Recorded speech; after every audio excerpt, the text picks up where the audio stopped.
히브리서 9장 26절에서 28절까지의 말씀입니다. 신약성경 362페이지 히브리서 9장 26절에서 28절까지의 말씀 함께 합독하도록 하겠습니다. 히브리서 9장 26절에서 28절까지의 말씀 함께 읽겠습니다. 그리하면 그가 세상을 창조한 때부터 자주 고난을 받았어야 할 것이로되 이제 자기를 단번에 제물로 드려 죄를 없이 하시려고 세상 끝에 나타나셨느니라.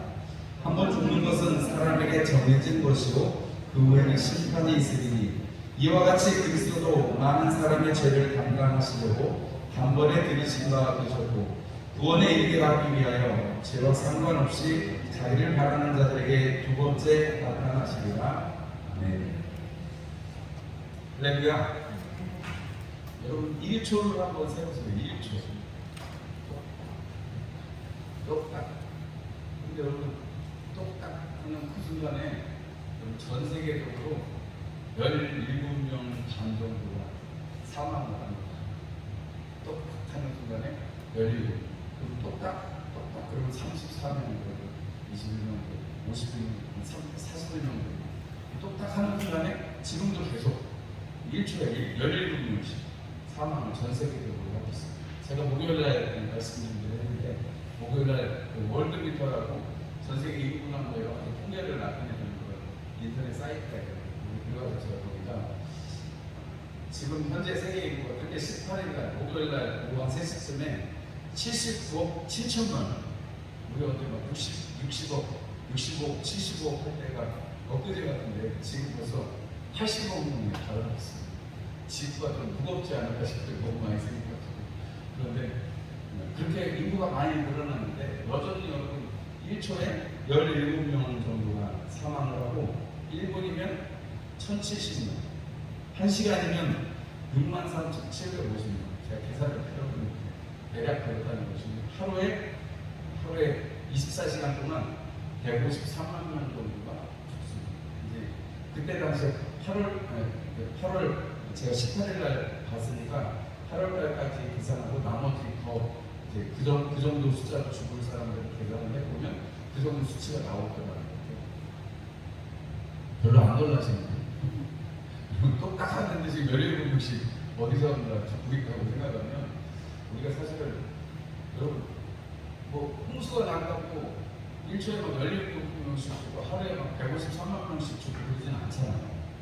지구가 막 어떻게 멸망하면 핵전쟁이 막 핵폭탄이 떨어져도 여러분 153만 명을 죽이기는 쉽지 않습니다. 한 번에 사람이 153만 명씩 죽는다는 것이 쉬운 일이 아닙니다.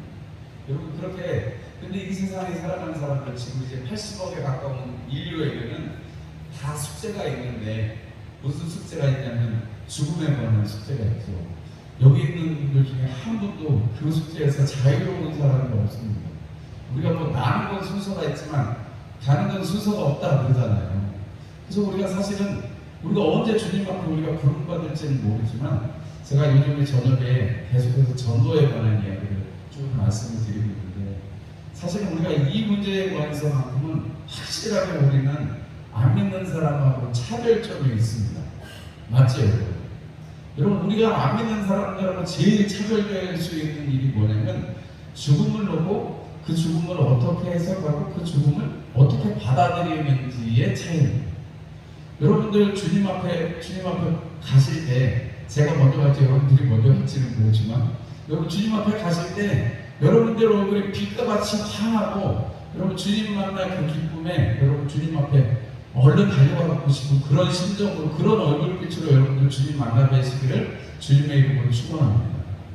여러분 예수 잘 믿다가 주님 보면 아는 분들 중에 그런 분들 있잖아요. 얼굴이 막 천사같이 막 밝아졌다고. 저분은 틀림없이 하나님 품에 안길 것 같다고. 우리 왜 그런 얘기 자주 하잖아요. 그런데 여러분 세상 사람들은 뭐 물론 세상 사람들 중에도 평안하게 뭐 이렇게 숨을 거두는 사람도 있습니다만은 예수 믿는 사람들 중에도 고통 가운데 막 두려움 가운데 숨을 거두는 사람도 있습니다만은 여러분 대체적으로 예수 믿는 사람들이 그 숨을 다할 때 여러분 하나님 앞에 자기의 생명을 맡긴 사람들의 얼굴이 환한 것을 볼 수 있고 그 마지막 순간을 통해서 많은 사람들에게 은혜를 끼칠 수 있는 것을 우리가 많이 봅니다. 제가 아까 서두에 그리스도인들하고 비그리스도인들이 차이가 나는 가장 큰 지점이 뭐냐면, 여러분 죽음을 이 세상에서는 끝으로 보지만 여러분 우리에게는 죽음 끝났다가 아니고 뭐예요? 잠시 후에는 잠이 들었다라고 성경은 표현하고 다시 깰 것이다라고 말씀합니다. 여러분 이 말씀을 믿으십니까? 여러분 그러면 여러분 우리가 잠시 자는 거, 우리가 저녁에 자고 아침에 깨잖아요. 그처럼 저녁에 자듯이 우리가 주님 앞에 자고 또 우리가 아침에 깨듯이 주님의 그 나팔 소리가 들릴 때 여러분 천사장의 나팔 소리와 함께 오시고 그때 우리는 벌떡 일어나는 거예요. 군인이 막 기상 나팔 부르면 벌떡 일어나는 것처럼 여러분 주님이 천사장과 그 나팔 소리와 함께 오실 때 여러분 우리는 그 무덤문이 열리면서 그 사람들이 제일 먼저 주님을 맞이할 것이라고 성경은 말씀합니다. 우리는 이 믿음, 이 이야기를, 성경에 나타난 이야기를 철석같이 믿는 이상한 사람들입니다. 세상 사람들의 관점으로 볼 때는 이렇죠. 야, 너 죽어봐야 네가 다 봤냐? 미래에 네가 어떻게 알아? 근데 여러분 몰라요. 모르는 거 확실합니다. 그런데 중세 수학자이자 철학자였던 스피노자가 말하게, 근데 만약에 없다고 생각해가지고 안 믿다가 진짜 보면 어떡할래? 있어서 나중에 없는 건 손해가 없지만 진짜로 있는데 안 믿으면 나중에는 큰 손해다. 그러니까 어떻게 된다? 믿어야 된다라고 변증을 했어요. 여러분 지혜로운 사람은 여러분 우리가 그 영생에 대해서 생각하고 해야 될 필요가 있는 것이죠. 우리가 주변에 만약에 전도를 한다면 우리가 언제든지 이 주제를 가지고 얘기할 수밖에 없는 시대에 우리는 살고 있습니다. 여러분 지금 우리는 그냥 뭐 평안하게 지내다가 갈 수 있지만 저기 우크라이나 지금 전쟁하고 있는 곳에서 여러분 어떤 일들이 벌어져요? 그냥 가만히 있어도 미사일이 와서 그냥 죽어요. 전쟁에 나가야 될 사람도 아닌데 끌려와가지고 거기서 뭐 서로 구경하라 그러니까 복을 받아서 군인이지만 죽어요. 여러분 그런 전쟁만 있어요? 전 세계에서 여러분 예수 믿는 것 때문에 핍박받아서 여러분 그 생명이 예수 믿는다고 하면 우리 중동에 있는 국가들 중에 뭐 여러 국가들 또 아프리카에 있는 소말리아 같은 나라들은요 무슬림들이 아주 극단적인 무슬림들이 많아가지고 예수 믿는다고 하면 그냥 때려도 아무 적이가 없어요. 죽일 수도 있어요. 우리 멀리 갈 것도 없이 여러분 북한에 가면 지금도 15만 명 정도의 예수 믿는 사람들이 그 노동교화소, 아오지 탄광 같은 그런 데 갇혀 있을 거라고 사람들이 추산을 합니다. 한 45만 명 정도가 지하교회 성도라고 보통 추산을 하는데 그 중에 7만 명에서 15만 명 정도가 지금도 갇혀 있다고 보통 사람들이 추산을 해요. 여러분 예수 믿는 것 때문에 죽음을 불사하고 그들이 믿고 있습니다. 여러분 우리가 세상 사람들하고 다른 지점에 있는 것은 무엇이냐면 그 세상의 사람들은 우리가 잘 먹고 잘 살고 건강하고 안 건강하고 그런 걸 갖고 나서 죽음의 그 이유에 대해서 두려움이 있습니다. 그런데 여러분 우리가 분명하게 우리는 이 마지막 때를 살고 있기 때문에 바로 예수 그리스도께서 우리를 위해서 십자가 지신 그 사건 때문에 우리가 구원받았다라는 사실을 우리는 너무나도 잘 알고 있습니다. 예수님 아니면 그 부러움을 넘어갈 수가 없다는 것도 우리가 잘 알고 있습니다. 세상 사람들은 그거에 대해서 잘 몰라요. 예수님이 그냥 교회 가면 예수님 믿는가 보다, 하나님도 있고 예수님도 있고 성령님도 있나 보다, 예수님은 크리스마스에 오신 분이지 세상 사람들 잘 모릅니다. 예수님에 대해서. 그런데 세상 사람들을 향해서 우리가 분명하게 얘기해 줄 수 있는 것은 오늘 여기 성령의 말씀에 보면 예수님이 나타나신 것 자체가 세상 끝에 나타나셨다 이렇게 성경은 오늘 히브리서는 말씀을 하고 있잖아요. 26절에 그가 죄를 없이 하시려고 세상 끝에 나타나셨다. 요거를 두 글자 넣어주리면 뭐예요? 말세. 여러분 우리가 주님 오신 그때가 말세고 지금도 여전히 우리는 마지막 때를 살아가고 있는 것입니다. 무슨 마지막 때가 이렇게 기냐? 주님께는 하루가 천년이고 천년이 하루 같은 그걸 우리가 모르기 때문에 하나님의 시간을 우리가 다 잘 모르기 때문에 우리는 성경에 써있는 대로 대답을 할 수밖에 없어요. 어쨌든 주님이 이제 심판하러 오실 그때가 이제 가까이 왔습니다. 왜냐하면 마지막 때에 주님이 오셨고 다시 오실 것이라고 28절에 말씀하고 있기 때문에 그렇습니다. 구원에 이르게 하기 위해서 상관없이 죄와 상관없이 자기를 바라는 자들에게 두 번째 나타나실 것이다 이렇게 말씀하고 있습니다. 여러분, 죄를 없이 하시고 죄와 상관없이 자기를 바라는 사람들, 그 사람들이 뭐예요? 여기 계신 여러분 맞지요? 여러분, 죄와 상관이 없으시죠? 주님을 바라시죠? 아멘이시죠? 여러분, 우리가 그렇게 그 믿음을 가지고 살아갑니다. 그래서 세상 사람들이 이야기할 때 죽으면 끝이지, 뭐 가서 화장터에 가서 화장하고 뭐 뼈 묻으면 끝이지, 뭐 조금 지나면 없어지고, 여러분 그렇게 얘기할 때 우리는 잘 모르지만 성경에 주님께서 밝히 말씀해 주시는 것은 주님께서 우리의 죄를 없이 하셨고 우리 믿는 자들에게 영생을 허락하셨다는 사실을 여러분 우리는 담대하게 증거해야 되는 것입니다.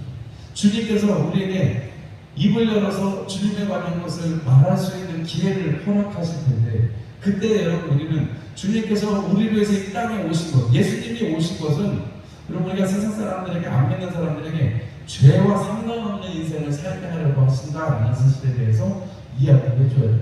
그럼 사람들은 물어보고, 내가 무슨 뭐 얼마나 큰 죄를 저질렀다, 뭐 세상에 법 없이 살 사람, 저 사람 법 없이 살 사람, 이런 사람 많죠. 그러나 여러분, 우리 주님께서 하시는 말씀에 그 율법을 따라서 한다면 그 성경 그물에 안 걸릴 사람이 누가 있겠어요? 그죠? 욕심이 없는 사람이 어디 있겠어요? 다 욕심이 있는데. 그래서 주님께서 오늘 이 죄와 상관없이, 특별히 하나님을 모르는 것, 우리가 도덕적으로 살아가면서 짓는 죄는 뭐 훔치고 싶다든지, 뭐 성적인 죄를 범하고 싶다든지, 아니면 이름을 얻고 싶다든지, 이런 것들은 세상에서는 죄하고 혹은 그것이 힘이 생기면 미덕으로까지 미화될 수 있는 그런 여지가 있습니다. 그런데 여러분, 하나님의 은혜 가운데서 하나님의 그 말씀하시는 복음 가운데서 죄는 그런 윤리적인 것은 상관없이 하나님에게서 멀리 떠난, 하나님을 향해서 가야만 하는 인생이, 태어난 인생이 하나님께로 가지 못하는 것, 관역을 향해서 화살을 쐈는데 화살이 거기에 가서 박히지 않는 것, 죄가 그와 같다는 거예요. 하나님 앞에 가지 못하는 것 자체가, 하나님과 관계가 없는 것 자체가 죄라는 것입니다. 그래서 세상 사람들은 그 죄의 문제 때문에, 그리고 죄의 문제로 죄의 결과가 뭐예요? 사망이죠. 욕심이 잉태한 죄를 하고 죄가 열매를 맺어서 사망이 되는데, 그 사망이라는 결과를 사람들은 알지 못하는 것입니다. 성경은 분명하게 둘째 사망에 대해서도 말씀을 하고 있습니다. 우리 믿는 사람들은 거기에서 벗어난 사람들이라고 성경은 말씀합니다.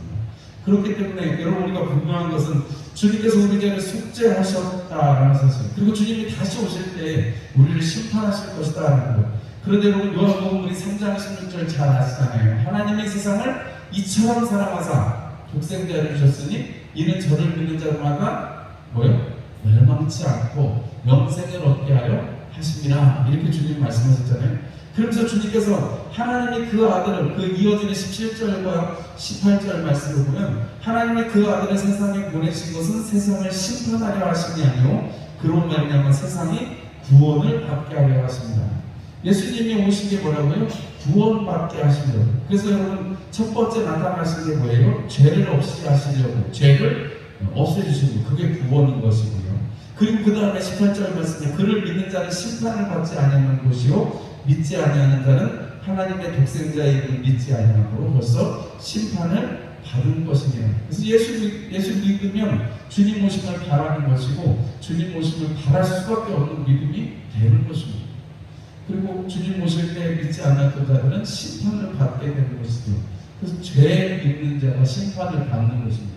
우리 예수님의 그 피 때문에 우리는 속죄함을 받아서 죄 없이 함을 입은 의인이 된 것입니다. 하나님의 자녀가 된 것입니다. 이 사실에 대해서 여러분 이야기를 해주실 수 있어야 돼요. 교회 나가면 좋다, 교회 가면 복 받는다, 뭐 이런 얘기가 뭐 합석회랑 목사님 잘생겼다 이런 얘기 하시면 안 되고, 여러분 우리가 전도할 때는 반드시 우리가 죄 문제에 대해서 이야기해야 되고, 그 죄 문제를 해결할 수 있는 것은 세상 사람들이 생각하는 그런 죄가 아니고 하나님 앞에서의 죄는 하나님과 관계를 맺지 못하고 있는 것, 그렇기 때문에 심판이 있다라는 사실, 믿지 않으면 심판이 있다라는 사실을 분명하게 이야기해 줘야 되는 것입니다. 그러면서 나는 죽음에 앞서서 나는 담대하라. 담대한 사람이 어떻겠어요? 다 조금씩은 두려울 수 있겠죠. 그러나 세상 사람들과 우리가 다른 그리스도인들이 다른 것은 우리의 이 다음을 우리가 분명하게 알기 때문에 주님 앞에 담대하게 이야기하고 사람들 앞에 담대하게 이야기할 수 있는 것입니다. 하나님을 향해서는 하나님 내가 죽음을 내 생명이 다할 때까지 주님 찬송하고 주님을 기쁘시게 해드리는 사람이 되게 해주세요 이렇게 기도할 수 있는 것이고, 세상 사람들을 향해서는 여러분 우리가 담대하게 나는 심판에서 예수님을 믿었기 때문에 벗어난 사람. 여러분 매여 있는 사람과 매이지 않은 사람의 차이를 보겠어요. 매이지 않은 사람은 자유하게 다니죠. 근데 매인 사람은 어떻게 해요? 자유하게 못 다니죠. 여러분 우리가 죄에 매이면 자유할 수가 없는 것입니다. 그래서 세상 사람들에게 참고로 예수를 믿음으로 말미암아 자유하게 되는 것이 어떤 것인지를 이야기해 주실 수 있어야 되는 것입니다.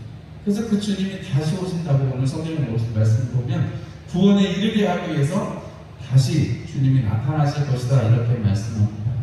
누구에게나 한 번 죽는 것이 그 후에는 심판이 있다는 그 말씀에서 벗어날 수 없고, 우리가 그 심판을 기다리는 사람들이 아니라 우리는 이미 심판에서 자유해서 하나님과 함께 살아가고 하나님의 그 나라를 바라볼 수 있는 사람들이 된다는 것을 우리가 증거해야 된다는 것입니다. 여러분 우리가 이게 초고령화 사회에 진입을 하면 우리에게 언제든지 어느 순간이든지 여러분 이런 죽음의 문제는 우리에게 닥쳐올 수밖에 없습니다. 그런데 여러분 저도 어렸을 때부터 죽음을 많이 봤잖아요. 어머니가 돌아가시고 아버지가 돌아가시고 또 저희 키워줄 때 할머니가 돌아가시고 또 친구도 어떻게 밤에 갑자기 심장마비로 젊었을 때 친구가 이렇게 세상을 떠나고 또 여러 사람들이 정말 사랑하는 사람들 정말 뭐 그렇게 수많은 사람들이 곁을 떠나갔습니다. 그런데 그 사람들을 생각할 때 지나간 그 일들 속에서 예수 믿는 사람들은 걱정이 안 됩니다. 그죠? 예수 믿는 사람들은 걱정이 안 됩니다. 뭐 지금 잘 자고 있습니다. 이제 깨어날 때까지 잘 잘 테니까 걱정이 안 되는데 예수 안 믿는 사람들은 너무 안타까워.